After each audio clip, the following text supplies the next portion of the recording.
Le 30 décembre, une sagesse pour aujourd'hui. Les dangers du sentiment de sa propre justice.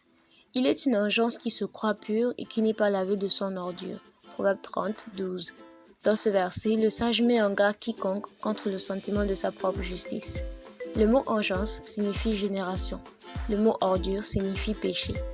Quand le sage dit « il est une engeance qui se croit pure et qui n'est pas lavée de son ordure », il parle là d'une génération des gens qui, à cause de leur réussite, se croient justes et saints à leurs propres yeux alors qu'ils sont encore tous dans le péché. Le vrai problème de cette génération, ce n'est pas son péché, mais c'est le sentiment que lui procure sa réussite.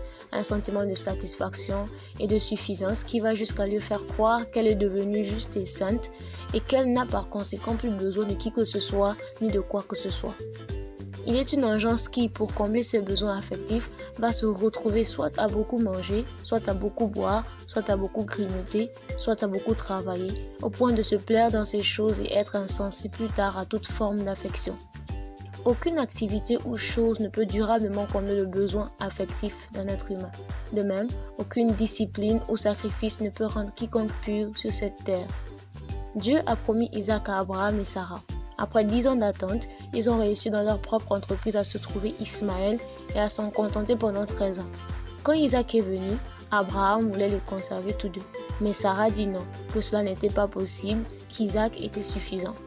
Ce refus de Sarah déplut à Abraham, mais plus à Dieu, parce que c'était un refus prophétique. Que les vanités de ce monde ne viennent pas captiver nos cœurs au point de nous rendre aveugles face au véritable don que Dieu nous a donné. Jésus dit: malheur à vous, scribes et pharisiens hypocrites, parce que vous purifiez le dehors de la coupe et du plat, alors qu'en dedans ils sont pleins de rapines et d'intempérance. Matthieu 23, 25. Jésus dit ces paroles de jugement contre les scribes et les pharisiens parce qu'ils avaient remplacé la parole de Dieu par leurs propres traditions et en observant celle-ci, ils paraissaient purs aux yeux des hommes, alors que leur cœur restait attaché à l'injustice et à la cupidité et insensible à Dieu et aux hommes. Vérité, seul Jésus purifie le cœur de quiconque croit en lui. Application. Reconnaître que je ne peux pas me purifier moi-même par quoi que ce soit et implorer la miséricorde de Dieu. Mise en garde et promesse, personne ne sera justifié en accomplissant ce que la loi commande.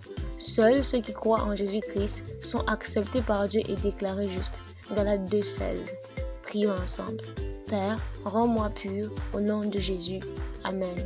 Lecture pour aujourd'hui, Psaume 146 à 150, Proverbe 30, vous êtes bénis.